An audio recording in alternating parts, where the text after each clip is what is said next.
What did you think of this game? Maybe review score out of the gate, because I was shocked when I saw it. 7.5. 7.5. That is the lowest for a Tomb Raider game in a while. Here is my one word for it, because I was thinking about this. One word. I wanted to get a good one. Bananas. Well, that's a good kind of a Is positive bananas. word, though. It is crazy. What? I didn't expect that. Yeah, I thought I was going to guess underwhelming. I finished the game and I just said, what did I just play? So it's like... This makes me want to play a game. Yeah, I went through a lot of ups and downs with it. So I started the game off and I was like, oh yeah, this is what I like about Tomb Raider, exploration. They added more challenge tombs. I love just collecting everything on that map because I'm... I don't value my time, obviously. But it was just like everything, and it was cool because the game has these awesome set pieces, and those are the best. Like the adrenaline pumping, like I'm in the moment. You've seen some of the stuff in trailers with like the plane crash and all that. And sure. That's. But as I was going on, I was like, okay, so what are they going to do with her this time? Because my biggest thing is I've been so excited for this reboot since they've announced it. I've been playing all the games. I really thought Rise was a step up from the first game. Like great. It made me feel like, oh, what could they really do after Rise, right? Yeah. And so this feels like a step back and not a step forward in many ways. Okay. Even with what they're doing with the character, there's some interesting moments. Like there's so many little good moments littered in a lot of what the heck, I guess, is what Fun I'm... what the heck, or just storytelling like faux pas? Storytelling and faux pas. I think you have to suspend your disbelief. It's like they took a lot from the Uncharted playbook, which is fine. Like the climbing stuff they've improved on like that level, but I wouldn't say it's as good as Uncharted by any means. Okay, but they struggle with what to do with her and how to give an interesting story to her. And through this game, like they brought back Jonah, and Jonah helped her on their first exposition. Yep. It's probably like their relationship is the most interesting in the game. Now, granted, it's really the only one person that she really has a connection with and talks to. And I like some of that because you finally saw her put a friendship kind of ahead of other things. Yeah. But, like, here's the thing. The premise is crazy. I mean, she triggers, like, the Mayan apocalypse, We're off. starting out sprinting here. Yeah. Yeah. Yeah. By picking up an old artifact, right? Yes. Like, it's just like, okay, this thing is, how And is this so, connected to the apocalypse? it gets Like- great. It gets even better. But she has, like, all this guilt, and there's a lot of moments for her having, like, rage because she's just so consumed with, like, I have to make this right. Why did I trigger the apocalypse? Ah! Yeah, exactly. Or was it just sitting on a button for thousands of years? And it's like, nobody touched this button. Well, of course, Those like crazy Mayans. Yeah, and then of course you find out Trinity's connection, and you're going through all of that. But this game, like last game, we were in the icy regions and more like isolated. This one we're in like we start in Mexico, go to Peru. Like, cool. It is very vibrant compared to that, and the cities are crowded. And which I thought was really cool because I was like, oh my God, there's like side quests in these cities and stuff for me to do. And I got really excited at first. And then I played some of the side quests and I was like, woof. Also, it just doesn't feel like a very livable, real world because you walk around the city and everybody's very rigid. And Yes. like, you talk to somebody and it's kind of like Exactly. a standard camera shot, nobody's moving. Does it feel, because it is the Deus Ex team, does it feel a little bit like the hubs from that series? Does it remind you of that? A little bit, but Okay. I feel like this game, I was excited because they were like, oh, we have the biggest, map we've ever had for, Petite Village, whatever. There's like 3 main areas you go to. And I remember I was like, there's no way. I got to a point in the game and I'm like, there's no way I'm done with this game yet but then it's like, nope, this is the point of no return. Like you can't fast travel after this. And so I found that for everything that I could explore, because I took my sweet time because I wanted to do all the challenge tombs and I really love that stuff. And even doing a bunch of the side quests. And a lot of side quests are fetch quests, and they don't really have interesting stories behind them. There's like maybe 1 or 2 I could think of that I was like, oh, that was kind of cool. But other than that. Okay. So like I said, this is a lot of mixed stuff. There's It's good a jumbled moments. thing. Yeah, there's good moments. And that's why I was like, how am I going to talk about this? Because there's good moments shuffled in everything. So at one point I paused the button because I was like, how much of the map do I still have? So, you see the unexplored area is faded out in fog. Right. And I was like, whoa, I have so much still to play. This is a huge map.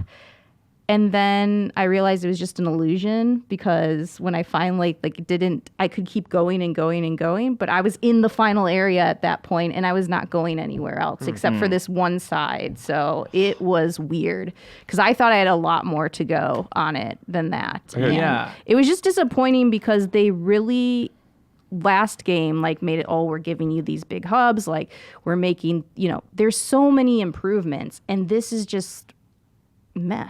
Is it worth playing if you can shut your brain off and I don't care about the story? Here's I just the thing. See some fun, that's why I said action. I still had fun with the game. I can't deny that I like those adrenaline pumping moments. I like solving a tough challenge to. I think the loop is cool of the progression of I'll get to that later.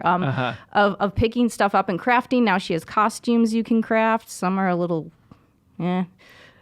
risque, or what does man mean? Not risque, wearing animal stuff and tribal things. It doesn't really look cool. It doesn't. Okay, it's a little Flintstone-y? Yeah, but okay. it goes. What I liked about the costumes is they can play into your strategy. So maybe will lessen your detection for stealth or give you extra points if you play stealth. People will think you're a jaguar. Yeah. But then what really upset me was the upgrade Laura. system is so blah.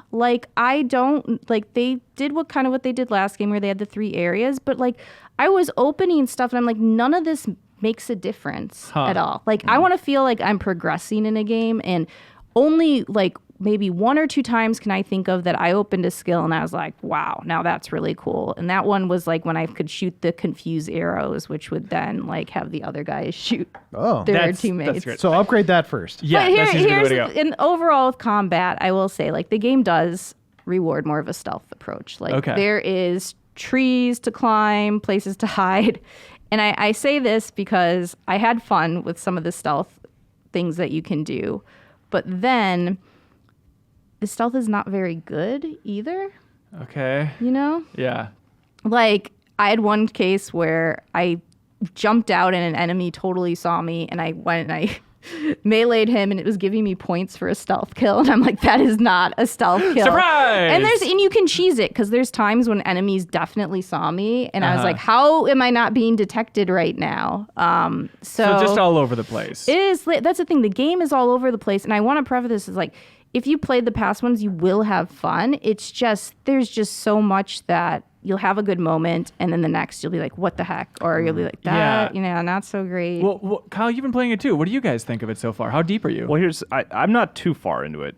Do you know if you can skip cutscenes, Kim? What? Do you know? Certain ones, yes. Because that is the point where I'm at in Tomb Raider. Holy cow! You're a story guy too. I really think the first one is super strong. Yeah. Good story, good game.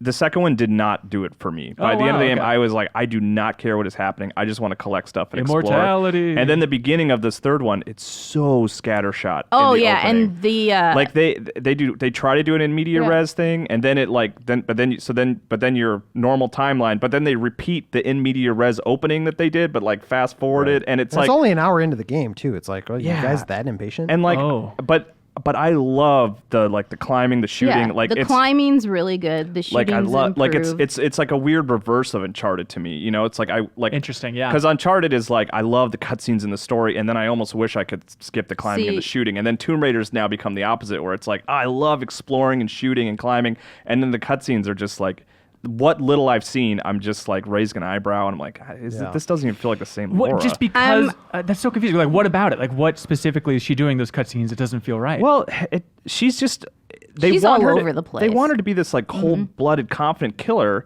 and then in the first interaction she has with the what I'm assuming is the main antagonist, she seems very unsure of herself and she doesn't know what she did. But then in the cutscene previously, she did seem like she knew what she was doing when she grabbed the blade. It just, nothing's lining up. Nothing's clicking together. That's actually something I mentioned in my review. It feels like you're playing 2 different Laras, and you're sitting there 1 minute she's this kind, they want to show that she's a good person, so she's helping children, reuniting parents with their kids, that. And then the next moment she's freaking going on these killing sprees and hanging a guy from a tree, and it's just slowly sawing his head off. And I get what the point is how far will you go, kind of, for they're trying to make this point of how far will she go to get what she needs to save the world? And I heard it's also, the darkest Tomb Raider yet. Oh yeah, it's dark in other ways.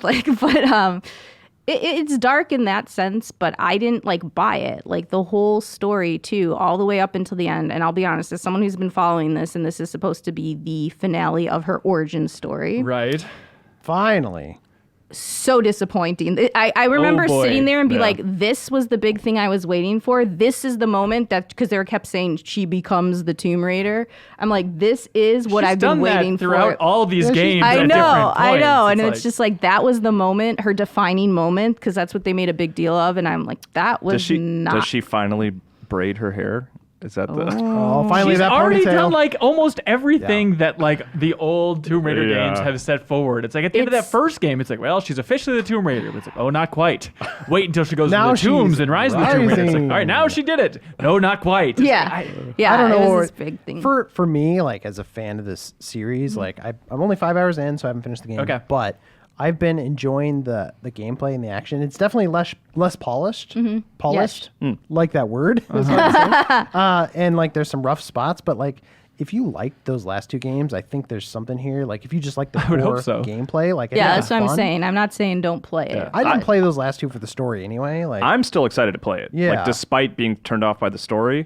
That's how much I love the action of that game. I will still see that game to the end for sure. I feel like last time we talked about this game on the show, you're like, I really want to see the conclusion of that story. I like her relationship with her father. I want to learn more about that. All that stuff. I was being super sarcastic if that didn't come clear. The stuff with what? I really. What the hell, Kyle? The one time I was supposed to be sarcastic, it didn't come through. It did not. The stuff with her father is just eye rolling at the end of Rise of the Tomb Raider. They depend on it so much for everything. And yes, you get more of that in this game. So. Okay, all right. I was totally kidding. I did not read that just like at with all. the lab That's what I'm stuff. saying. I'm just saying because of the fact. Most of the reviews he writes are sarcastic. Yeah, they're all those, sarcastic. those numbers, it's in italics. Aren't you Breath idiots of picking the up Wild on at Like I 10? said. You think so, really?